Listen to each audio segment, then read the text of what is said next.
6h42, de volta com o Manhã no Ar e as principais notícias do dia. E agora nós vamos para o João Paulo III, onde nesse momento a polícia, Corpo de Bombeiros e oficiais de justiça fazem uma reintegração de posse. E quem traz os detalhes para a gente é o Danilo Alves. Olá, Danilo, bom dia. Qual é a situação aí? Conta pra gente que reintegração é essa?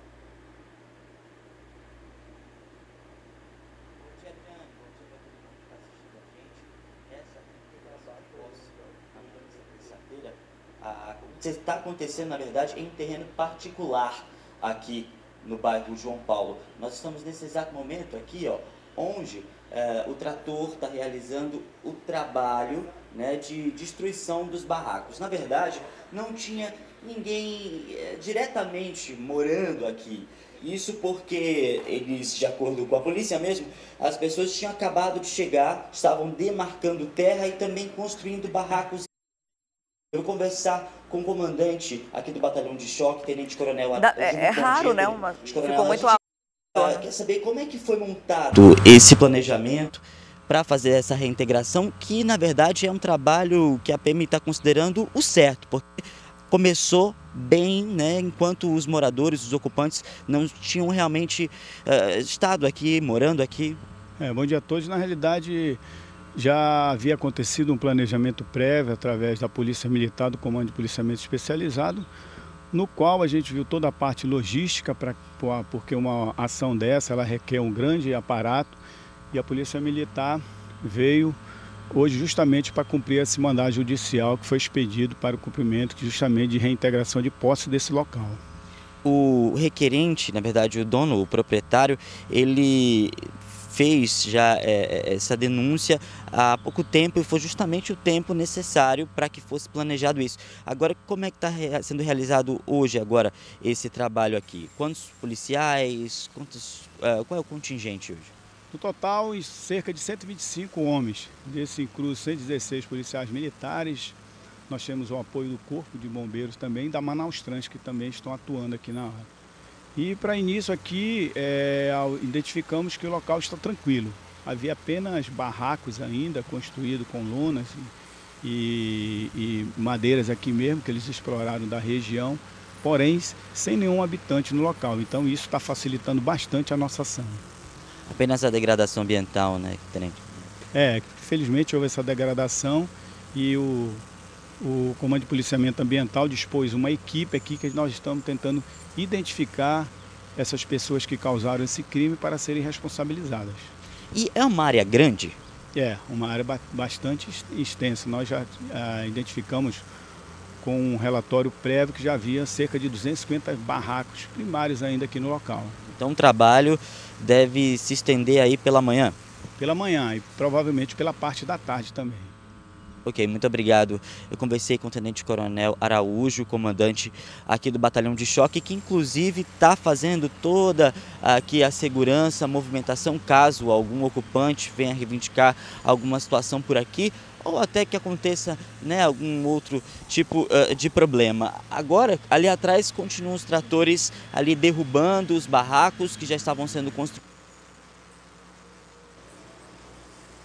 Perdeu o contato com o Danilo, mas ele mostrou a reintegração de posse acontecendo nesse momento. Eu comentava aqui o quanto é raro que isso aconteça logo no início, né? Normalmente as autoridades só se posicionam depois em que o local já está invadido, já está ocupado, já houve um desmatamento, uma agressão ao meio ambiente. Nesse caso, ainda bem que essa reintegração acontece logo no início, porque vale lembrar que invadir é crime.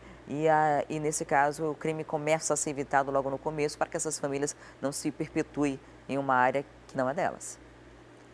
E ontem foram diplomados o governador Amazonino Mendes e o vice Bosco Saraiva. Eles vão comandar o Amazonas nos próximos 15 meses. Na ocasião, o amazonino quebrou o protocolo da cerimônia e anunciou 9 nomes do novo secretariado.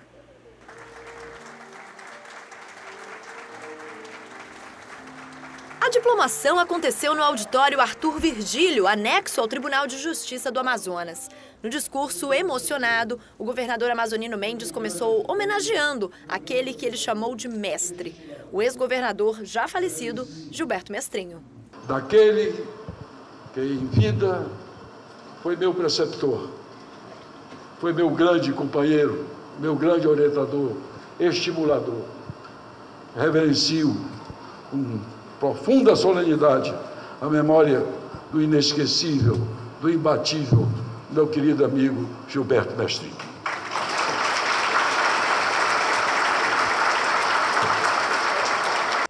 Aproveitou também para fazer duras críticas ao governador interino e reafirmou o compromisso de arrumar a casa feito durante a campanha eleitoral. Olhando a máquina do governo, agora por dentro, o cenário é terrível. Parece que estamos em meio a uma guerra. Só há destroços. Enfrentamos atraso no pagamento de fornecedores, carregamos o peso de uma dívida bilionária e muitos contratos estão sob forte suspeição. Citou também a situação da Zona Franca de Manaus. Vamos defender nossa Zona Franca no Supremo Tribunal Federal para garantir as nossas empresas e os nossos empregos. E aproveitou para divulgar 9 nomes do novo secretariado. Na Educação, assume José Augusto de Melo Neto. Na Saúde, Francisco Deodato. Procuradoria-Geral do Estado, Paulo Carvalho. Na Secretaria de Fazenda, Alfredo Paes. Na Secretaria de Comunicação, Célio Alves Rodrigues Júnior. Na Casa Civil, o atual deputado Sidney Leite, que falou sobre a situação atual do Estado e sobre as principais ações assim que assumirem um mandato. Temos inúmeros desafios, como por exemplo na segurança, em que a população clama, tanto na capital como no interior, como a questão da saúde. O governador amazonino deverá receber, só de cooperativa de saúde, mais de 220 milhões de atraso de pagamento. Nós estamos falando de pessoal, desabastecimento de medicamento. Então é um desafio muito grande. Na Secretaria de Esporte, Juventude e Lazer, Janaína Chagas ficou com a missão de trabalhar pelo esporte junto com a educação. Então eu acredito que é realmente resgatar o jovem de uma forma geral, para viver o esporte, viver a juventude, viver a cultura, viver o lazer. Na Secretaria de Cultura, ocupada há 20 anos por Roberto Braga, mais um nome jovem, o músico Denilson Novo. A gente precisa entender cultura muito além de eventos, a gente precisa entender a cultura como uma engrenagem mesmo, que tem a ver com o modo de ser da nossa gente, com o que a gente se alimenta, gastronomia, arte, toda espécie de arte.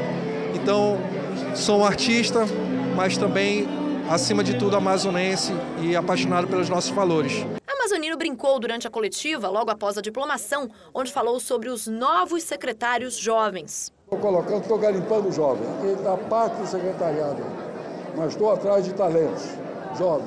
Secretário de Educação também é jovem. A gente quer fazer uma mescla da experiência e do entusiasmo juvenil. Para fechar os primeiros nomes do secretariado, o próprio vice, Bosco Saraiva, assume a pasta da segurança. O primeiro passo é botar a polícia na rua. Nós estamos montando uma equipe super competente, ativa.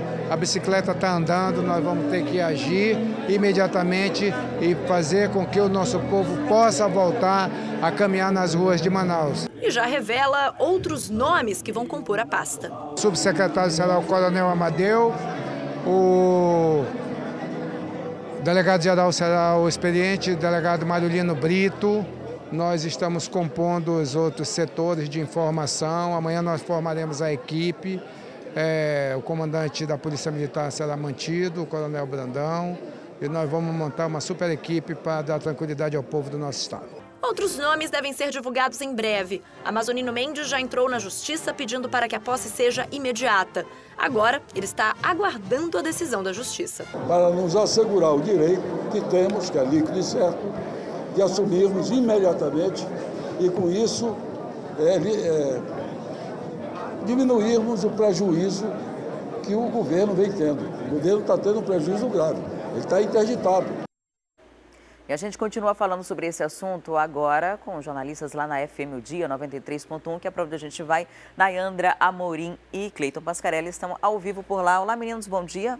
Bom dia para você, Adriane. A gente acabou de mostrar aqui no Manhã no Ar a coletiva de ontem, a diplomação de Amazonino Mendes e Bosco Saraiva e o novo secretariado, né? Ontem foram anunciados aí 9 pessoas para compor esse primeiro escalão do governo e uma grande surpresa ou algo que impacta de imediato é a saída de Robério Braga da Secretaria de Cultura, porque, 20 anos. 20 anos, exatamente. A gente estava conversando exatamente sobre isso, agora há pouco, né, Cleiton? Sobre a saída de Robério Braga. Realmente foi uma troca aí que a Amazonino surpreendeu dessa vez. A gente dificilmente esperava a saída de Robério Braga da Secretaria de Cultura. Ele já estava à frente da pasta havia 20 anos e agora decidiu colocar como novo secretário Denilson Novo, que por sinal é jornalista, é nosso colega também, é músico, não é, Cleiton? Isso, guitarrista, da banda Tucumanos. Uhum. Então, Denilson Novo vai assumir aí a pasta de Secretaria de Cultura. Aqui na rádio, os nossos ouvintes estão meio divididos. Alguns, né, gostaram da mudança, até porque é sangue novo mesmo, como disse Amazonino Mendes, que ele quer colocar aí nessas pastas mais estratégicas, de fato, sangue novo, assim como Denilson Novo, e também a Janaína Chagas, que agora está à frente da SEGEL, Secretaria aí de Juventude, Esporte e Lazer. Então, na Secretaria de Cultura, sai Robério Braga, entra aí Denilson Novo, na SEGEL sai Fabrício Lima, entra Janaína Chagas. Amazonino Mendes também anunciou parte do secretariado de áreas bastante sensíveis, como saúde e educação. Saúde fica com Francisco Deodato, que é bastante conhecido, né, Adriane? O retorno, de todo mundo, né? Aí, exatamente, bastante conhecido. Esteve nos primeiros governos de Amazonino Mendes, também esteve na prefeitura, agora a última prefeitura que Amazonino Mendes esteve à frente, cuidando da área da saúde. Agora volta ao governo, esse governo de 13 meses apenas, para cuidar aí principalmente dos contratos da Secretaria de Saúde. Outra área sensível é a segurança pública e essa é a grande incógnita, mas Amazonino Mendes colocou o vice-governador Bosco Saraiva para chefiar. Bosco Saraiva, que vai ter aí a difícil tarefa de já pegar contratos fechados por esse governo interino, né, contratos de aluguel, né? De aluguel, por exemplo, do local onde funciona a Secretaria de Segurança Pública lá no Shopping Via Norte. 9 milhões, né? Pelos próximos 3 anos, pelo menos. Então, é um contrato que já foi assinado, inclusive, com dinheiro adiantado, antecipado. As viaturas que são contratadas, enfim. Então, uma série de medidas que ele está amarrado. Não vai poder, senão por força jurídica, modificar essa realidade. E ainda há uma expectativa, fora os anúncios que foram feitos, de redução de pastas, né? Sim. De que o governador Amazonino Mendes agora coloque algumas pastas anexadas, uma a outra, junte e economize, porque o governo é muito curto e existe uma previsão política muito evidente, já que em junho do ano que vem já tem novamente início de um processo eleitoral. Na verdade, ontem, no discurso de diplomação, Amazonino Mendes ele foi muito enfático quando ele disse que ele vai, de fato, fazer uma reforma administrativa. Né? E ele quis realmente falar exatamente isso que você já citou aí, Adriane. Ele vai aí enxugar pastas, ele quer fazer aí uma reestrutura no Estado. E também ele deixou bem claro para os novos secretários que isso não era um prêmio, na verdade, né? Era uma grande missão, é um grande desafio que está vindo por aí para esses novos secretários. Inclusive, a gente fez aqui uma lista de quem estava à frente das pastas e agora nesse governo interino e quem vai assumir em breve. Por exemplo, o secretário de Educação era o Arone Bentes, que é ex-diretor do IFAM, e vai assumir agora o José Melo Neto. O secretário de Saúde era o Vander Alves. Na Casa Civil era o José Alves Pacífico, advogado. Na SECOM sai Cláudio Barbosa e entra o jornalista Célio Júnior. Na Cefaz, Francisco Arnóbio. Na SEGEL, Fabrício Lima, sai Fabrício Lima. Na Cultura, sai Robério Braga. Na Procuradoria-Geral do Estado, sai Tadeu de Souza. E na Secretaria de Segurança Pública, Carlos Alberto Andrade, que havia substituído Sérgio Fontes. Carlos Alberto Andrade agora sai e entra Bosco Saraiva, vice-governador. Vice-governador Bosco Saraiva, que vai ter essa responsabilidade também de acumular o cargo, né? Inclusive, esse é o destaque hoje do Jornal A Crítica. A capa do jornal traz essa manchete do anúncio do secretariado. O time de Amazonino traz a foto, né, de cada um deles. Quem quiser conferir um pouquinho mais de detalhes sobre esse novo time, né, de primeiro escalão do governo, que já foi anunciado, pode comprar o Jornal A Crítica, qualquer banca da cidade, e acessar essas informações todas. Então, esses são os novos secretários. Para quem está acompanhando pela TV, a gente está mostrando a imagem deles, né, desse quem vai compor agora, pelo menos os 9 primeiros nomes anunciados. A expectativa vai ser muito grande em torno da Secretaria de Esporte, porque a Janaína vem de uma... trabalhava com educação, né, numa universidade particular, e o artista, o músico que vai ter que assumir agora, o Denilson, que assume o lugar de Roberto, que já tem uma tradição muito grande. A gente vai ficar na expectativa e torcer para que todos tenham muito sucesso. Muito obrigada, Nayandra. Obrigado, Adriane. Obrigada, Adriane. Tudo de bom. Tchau, tchau. Até amanhã. Até amanhã. Até amanhã.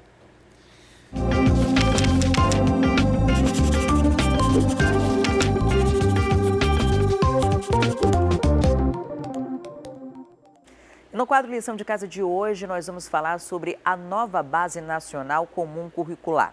O estudante do ensino médio agora vai poder optar também pelo ensino técnico para complementar a sua formação. E assim, ele já sai da escola com uma profissão. Nós vamos entender melhor como funciona e, claro, como os colégios aqui da capital estão se preparando para esse novo formato. O ensino médio, como conhecemos hoje, deve mudar em breve. A Base Nacional Comum Curricular já está esperando a aprovação do MEC e do Conselho Nacional de Educação. A mudança principal é que, a partir dela, o aluno vai poder escolher se quer, junto com o ensino médio, se capacitar em alguma área técnica. Ou seja, já sair da escola pronto para o mercado de trabalho. Então, é o momento que o adolescente está interessado em o que eu vou fazer, o que eu vou ser na vida. Então, tendo a possibilidade de um ensino técnico, ele dentro de uma família de uma renda de 2 salários mínimos, 3, ele vai ter um direcionamento para eu vou ter a minha autonomia e vou já ter uma profissão. O ponto negativo, segundo o especialista, é que muitos alunos podem acabar não buscando uma graduação melhor. Estivemos no Instituto Federal do Amazonas, que já oferece esse ensino médio integrado há muito tempo. Encontramos a Nathalie. Ela tem 17 anos e está terminando mecânica, mas nem por isso deixou de sonhar com uma faculdade. Eu tenho um objetivo de fazer fisioterapia, mas isso foi sempre um grande sonho meu aí. Eu, na verdade, entrei aqui por causa do meu pai, né? Mas eu gostei muito da área de mecânica. E o Gabriel também. O problema é que hoje a família não teria condições de pagar uma faculdade particular. E é o que ele pretende fazer quando já estiver trabalhando. Ajuda bastante a questão do técnico, por causa que várias empresas, por exemplo, no distrito, buscam muito profissionais dessa área. Então, aqui a gente já tem um encaminhamento quase completo para lá. Terminando aqui, chega lá, já começa a trabalhar e começa a vida profissional. Aqui no IFAM, por exemplo, são 5 cursos técnicos: edificação, mecânica, eletrotécnico, informática e química. Mas as matérias do ensino médio regular continuam. O diferencial que os institutos apresentam, os institutos federais, é que o aluno ele sai com uma formação integral. Ele sai como um cidadão, uma pessoa que tem a formação em filosofia, sociologia, história, em todas as disciplinas do ensino médio regular e mais as disciplinas do ensino técnico.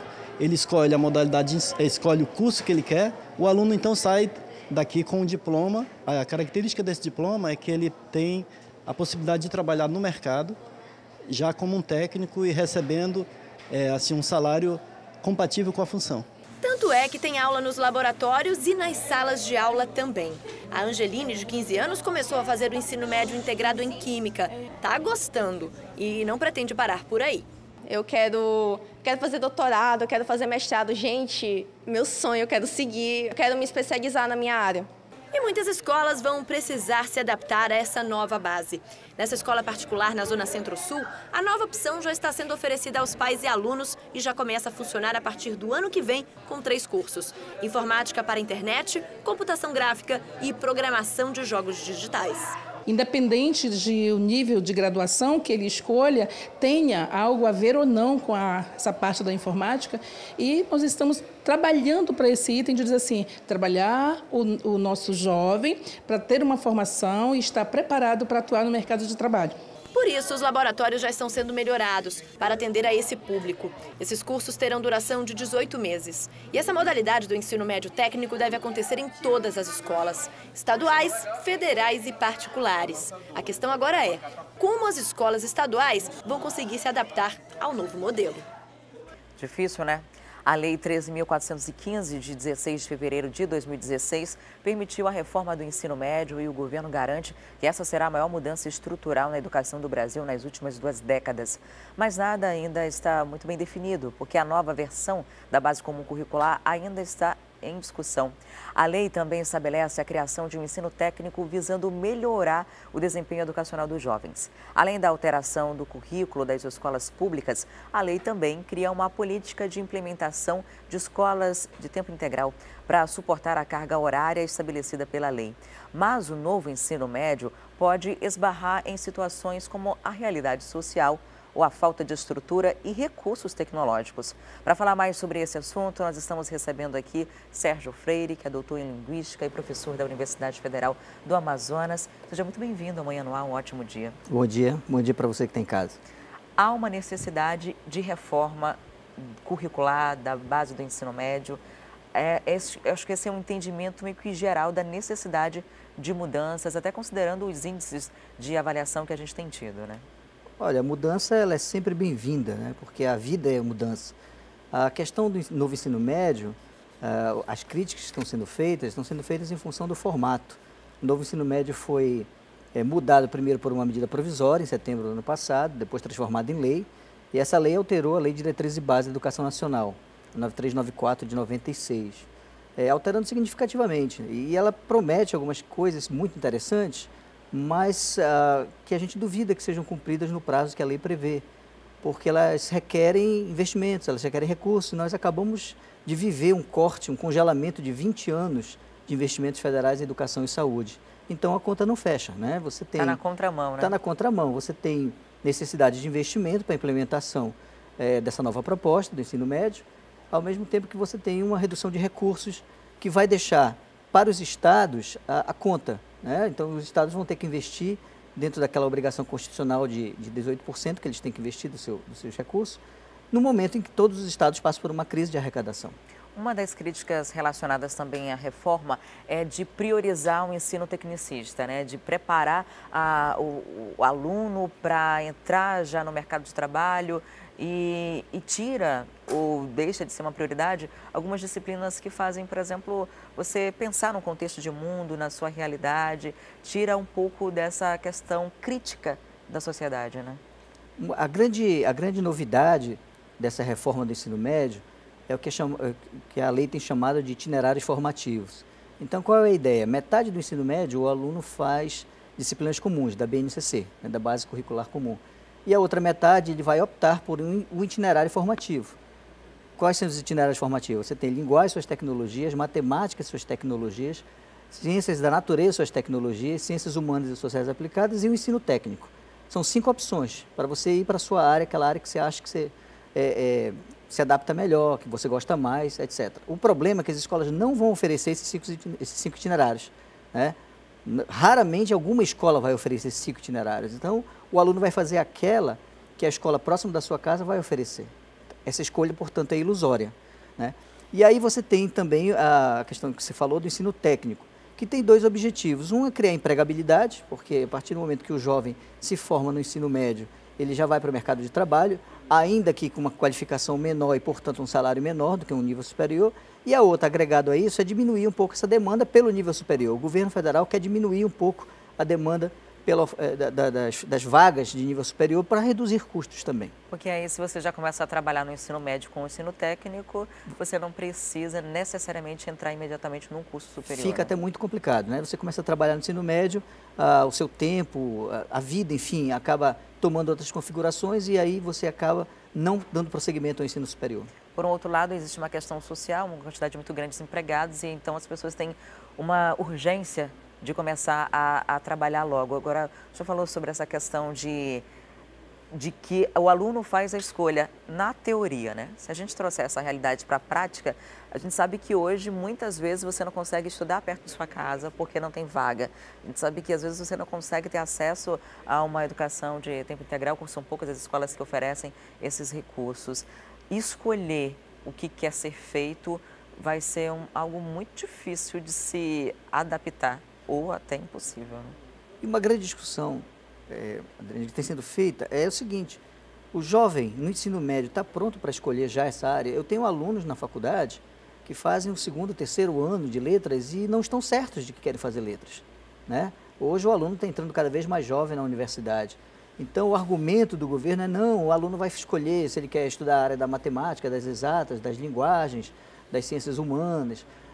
Mas essa escolha, eu acho, muitas vezes o aluno no 3º ano do ensino médio ia descobrir a biologia, né, e dizer, poxa, eu quero fazer essa área. Então tem algumas questões que estavam sendo discutidas pela sociedade como um todo, por todos os sujeitos de educação, e que foram de fato atropeladas pela medida provisória do governo Temer em setembro do ano passado, né? Então essa discussão foi muito acelerada, foi assodada, e ela propõe, ela traz propostas que realmente são questionáveis do ponto de vista de execução, porque elas demandam recursos e os recursos estão escassos, estão congelados. Na prática, o governo federal cria a lei, dá esse prazo de 5 anos para que os estados se adaptem. Quem vai ter que executar o que foi já aprovado vai ser o estado e o município. Isso, a competência do ensino médio é do estado, né? Então a conta vai sobrar para o estado. E a questão é que para você investir em ensino técnico, você precisa de laboratórios, você precisa de uma estrutura montada, e essa estrutura, de novo, custa dinheiro.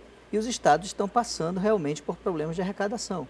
A conta vai ficar para o estado vai ter que investir dentro da sua cota constitucional de 18% na educação, que ele precisa investir, mas como ampliar investimentos se a arrecadação tem caído? Eu acho que esse é o grande desafio do Augusto, que assume a SEDUC agora, né, para começar esse mandato do governador Amazonino Mendes, mas é um desafio que é para médio e longo prazo, porque em educação a gente não tem revolução, a gente tem planejamento, a gente tem investimento.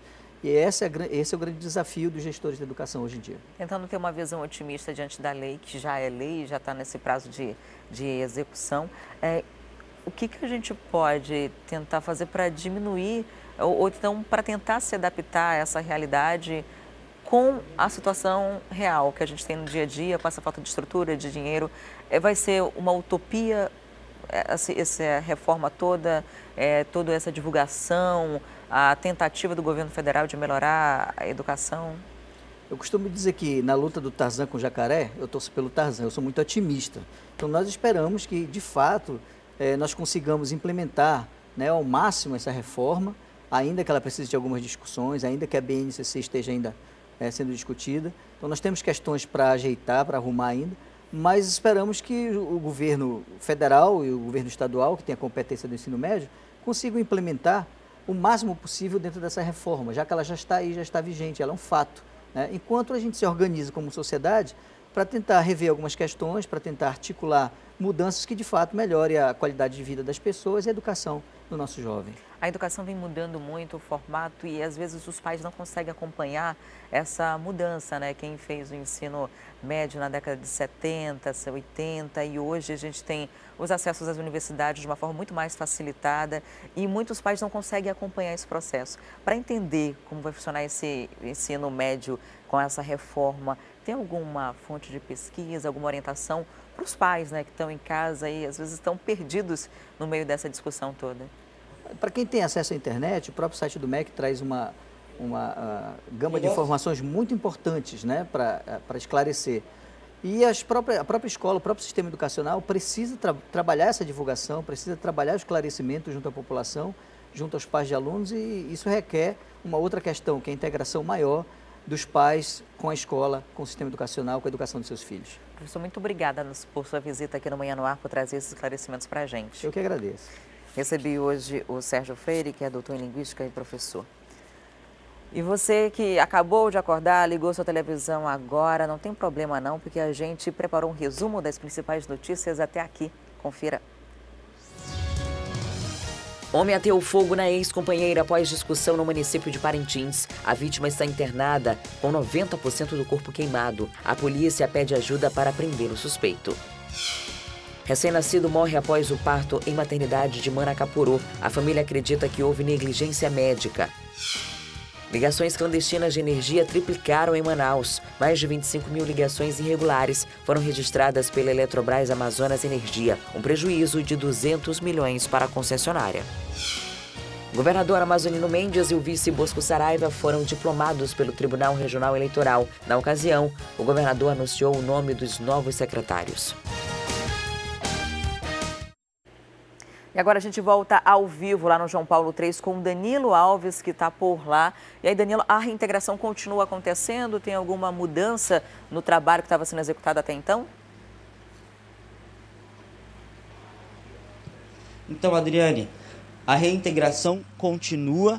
Os trabalhadores, cerca de 30 trabalhadores da construção civil, junto com os policiais militares, os policiais do batalhão de choque, também do comando de policiamento especial.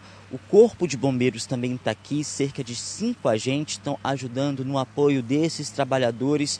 Caso haja algum tipo de problema de incêndio provocado, a gente não sabe o que pode acontecer, né? Mas todos estão aqui dando apoio um para o outro e, claro, fazendo aqui que é o objetivo de retirar esses barracos que foram construídos aqui por essas pessoas, esses ocupantes, que até o momento ainda não vieram, nem reivindicaram ali a destruição do material que eles colocaram aqui para poder construir esse barraco. Agora, ali atrás, o trabalho agora também é de destruição. A gente vê aqui do outro lado, Domingos, vamos mostrar aqui um pouquinho, o pessoal que está assistindo em casa, ali atrás dessa construção de uma casa, tem uns barracos. O modelo, de acordo com a Polícia Militar, é aquele ali, ó. São barracos de madeira, construídos com lona, apenas para envolver a estrutura e demarcar o território. Era esse o objetivo das pessoas que ocuparam aqui. Primeiro, demarcar esse território para depois, com o tempo, fazer a construção do próprio barraco. Mas não quer dizer que já havia pessoas aqui antes que já tivessem construído, porque não só essas partes, esses barracos aqui foram deixados, não é só o padrão que a gente encontra por aqui. Outros barracos já de madeira foram também encontrados aqui nessa área particular que, de acordo com a Polícia Militar, tem aproximadamente 70 mil metros quadrados. Isso dá aproximadamente uns 150 campos de futebol, para ser mais exato. Então é uma área bastante extensa. Ali a Polícia Militar fazendo ali a conversa. Atrás também tem os trabalhadores fazendo todo, né, o trabalho mesmo operacional de destruição desses barracos. E o trabalho, de acordo aí com os policiais ainda, deve durar até o meio-dia, 1h da tarde, porque ali, quando você vê na imagem, o trator cada vez mais vai para dentro do mato mesmo, para dentro da floresta, porque aí, de acordo com todos os trabalhadores, engenheiros, até mesmo oficial de justiça que também passou por aqui, é uma área muito grande, então aí vai demorar, vai ter tempo. Então, por enquanto, a operação continua aqui no bairro João Paulo III. Volto com você, Wilson, Adriane. Tá certo, Danilo. Muito obrigada pelas informações. Agora a gente vai saber como está o trânsito nesse momento com as nossas imagens do Motolink. Vamos ver as imagens. Nós estamos aqui no sentido da Bola do Armando Mendes, na zona leste da cidade. E o trânsito aparentemente flui com tranquilidade. Não há problema, pelo menos nesse trecho que a gente mostra nesse momento. Não há nenhum transtorno, não há nenhum problema. Há um fluxo intenso de veículos, o que também é natural para esse horário, porque afinal de contas são 7h15. E agora a gente vai para o intervalo e na volta eu tenho uma péssima notícia para o consumidor. A tarifa de energia elétrica vai aumentar de novo esse mês. E o Manhã no Ar também mostra como foi a abertura do Outubro Rosa aqui na cidade. É um instante só.